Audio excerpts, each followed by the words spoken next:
সকল দাদা ও মায়েদের আনন্দিত জয়গুরু। সাংসারিক শান্তির সহজ পথ।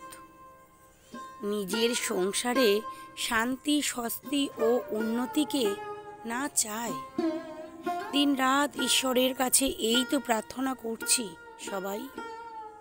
সংসারে শান্তি ও উন্নতির জন্যই ঈশ্বরের কাছে একবারও প্রার্থনা করতে হবে না।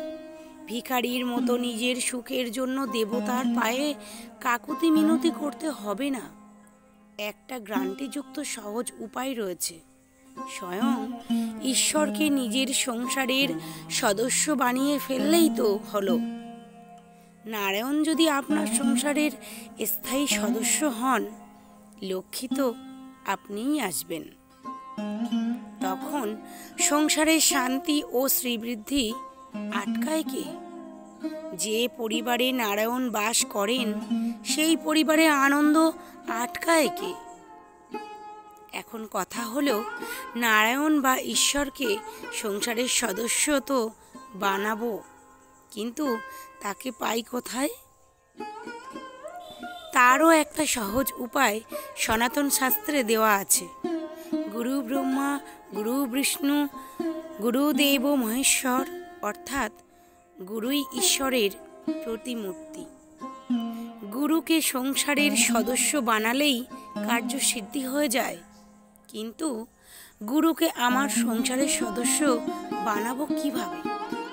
যেভাবে আমার পিতামাতা, স্ত্রী, পুত্র, কন্যাকে আমার সংসারের সদস্য হিসাবে পালন করছি, তাদের জন্য আমার মনে যে ভালোবাসা, টান, দায়িত্ব বোধ, আপনত্ব রয়েছে, সেই একইভাবে ভালোবাসা, টান, দায়িত্ববোধ, আপনত্ব, গুরুত্ব প্রতি আরোপ করলেই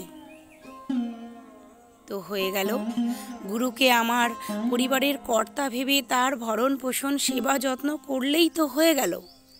একজন সুসন্তান যেমন করে তার মা বাবার আদেশ ইচ্ছা পালন করে, তেমনিভাবে গুরুর ইচ্ছাগুলো সাংসারিক জীবনে পালন করে চললেই হয়ে গেল। আর গুরুকে সংসারের সদস্য বানানোর জন্যই শ্রী শ্রী ঠাকুর ইষ্টভীতির প্রবর্তন করেছেন। আমরা গুরুকে ফটোতে, মূর্তিতে বা কল্পনায় পুজো করি না, আমাদের সংসারেরই একজন হিসাবে ভালোবাসি। যে পরিবারের সকলেই কাটায় কাটায় ইষ্টভীতি করে, সেই পরিবারে একটু ভালো করে লক্ষ্য করলেই দেখবেন শান্তি, স্বস্তি, আনন্দ, উন্নতি সর্বসময় বিরাজমান। এটা কথার কথা নয়, লক্ষ কোটি মানুষের জীবনের উপলব্ধি কথা। বন্দেই পুরুষোত্তম।